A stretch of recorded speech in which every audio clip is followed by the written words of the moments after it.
Everyone, म चाहिँ आज बयरको अचार बनाउँदैछु। फर्स्टमा चाहिँ यहाँ कराईमा तेल तताउँदैछु। तेल चाहिँ मजाले हाल्नुपर्छ है। तेल तातिसकेपछि बल्ल यो बयर हालेर बनाउने। मेरो चाहिँ आफ्नो रेसिपीमा घर बनाएको अचार कस्तो हुँदो रहेछ तपाईँहरूलाई देखाउनेछु। र यहाँ चाहिँ यो 5 फुरन, खुर्सानी, सौंफ, जिरा, धनिया मसलाहरू भुटेर मिक्सरमा पिन्छु। ढिलो बनाएर यो पनि त्यहाँ हाल्दा एकदम राम्रो स्वाद ल्याउँछ। यसले तपाईँहरूलाई मेरो घरको अचार कस्तो हुँदो रहेछ देखाउन लगाइरहेको छु। तातो भइसक्यो। यसै छानेपछि तातो भएपछि मैले यसमा जिरा पुऱ्याएँ, अलिकति सोप पुऱ्याएँ होइन, धनिया, अलिकति जुवानो पनि, अलिक पेट दुख्दैन जुवानोले, अनि थोरै मेथी पनि। मेथी थोरै हालेँ, मलाई त्यो 5 फुरनमा धेरै मेथी हुन्छ, त्यही कारणले थोरै मेथी पनि हालेँ। अनि यसलाई चाहिँ एकछिन मजाले पड्किन दिन पऱ्यो। यहाँ यो पिसेको चाहिँ यस्तो आयो, पिसेको रिजल्ट। सबै मसलाहरू पिसेको, 5 फुरन मसला, सोपहरू पिसेको। अब यो मेथी रातो भइसकेपछि बयर चाहिँ धेरै छ, तेल चाहिँ थोरै हुन्छ कि जस्तो लाग्यो। बयरले बयर चाहिँ पड्किन्छ, त्यही भएर अलिकति विचार गरेर बिस्तारै बिस्तारै हाल्नुपर्छ। यो बयर चाहिँ यो पकाएर राम्रोसँग सुकाएर धोएर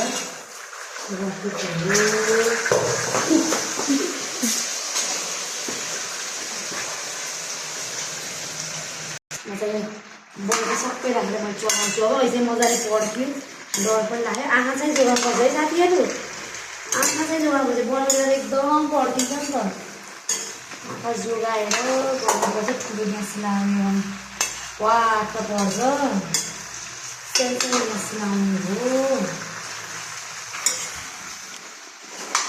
गरेर नपट्टि फेरि यसको भित्रको उसै आउँदैन नि त, त्यो पट्टि चाहिँ पर्छ। यसमा थोरै नुन,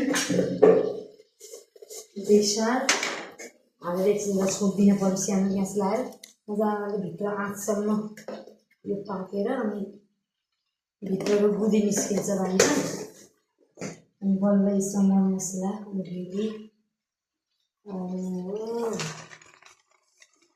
नुन चाहिँ अमिलो हुने कारणले अमिलो स्वाद अनुसारको, आफूलाई कतिको चर्को बिरेनो खाइन्छ त्यही अनुसारको नुन हाल्न पर्यो। मजाले ग्यास सानो लगाएको कारणले अलिकति राम्रोसँग फुलेन क्या हो, अझ ठुलो बनाएँ तर पड्किँदो रहेछ। त्यस कारणले यसरी एकचोटि चलाएर अब यसलाई छोपिदिनु पऱ्यो। छोप्नु भएको अलिक सानो छ, छोपिदिइसकेपछि अहिले यो भित्र आँचसम्म पाक्छ। कन्डिसन यस्तो छ। यसलाई चाहिँ छोपेर पकाएको मजासँग पाकेर गिराहरू फुट्दैछ।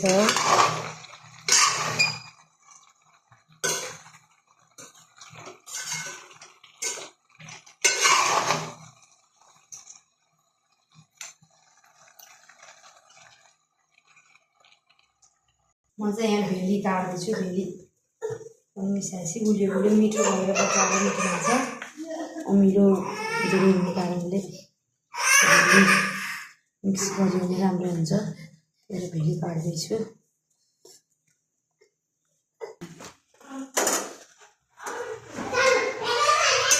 यसको बिजोगी सब्जी पकाएर यस्तो भयो। अब यसमा चाहिँ मैले एकछिन ग्यास लगाएको भेली काटेको भेली हालेर पकाएपछि गुलियो गुलियो अमिलो अमिलो मिठो हुन्छ। भेली हालेर सानो ग्यास लगाएर भेली हालेर पकाएपछि बल्ल अचारको कलर पनि राम्रो देखिन्छ, स्वाद पनि मिठो स्वाद ल्याउँछ। भेलीले जाडोमा चाहिँ भेली चाहिँ एकदम ठिकै हुन्छ। जुनसुकै अचारमा पनि भेली, चिनीहरू त हालेकै हुन्छ। यसरी भिरीलाई बिचमा तानेर चाहिँ छोडिदिएर छोडिदिएपछि अहिले हालेको भेली चाहिँ यहाँ पग्लिँदैछ। अचारको यस्तो छ, बल्ल राम्रो पगेर आएको छ अचारको भेली पग्लेर राम्रो भएको छ। अब हामीले जिरा धनियाँको मसला त्यो पनि हालेर एकछिन सानो मसलाले भित्रभित्र छिर्ने पकाएपछि एकदम मिठो स्वाद हुन्छ।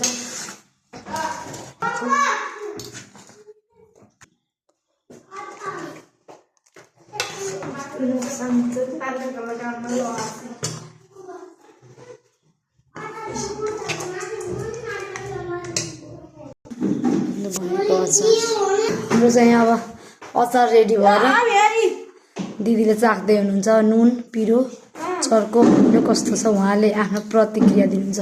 र कस्तो भएको छ निशा अचार? अचारको नाम राखिदिए निशा अचार। एकदम मिठो भएको छ। यसको लागि तपाईँले के भन्न चाहनुहुन्छ? मिठो। ल अचार रेडी भएर मैले चाहिँ ग्यास बन्द गरिदिएँ। अब चाहिँ बट्टामा राखेर 2-3 दिनपछि खाना रेडी हुन्छ।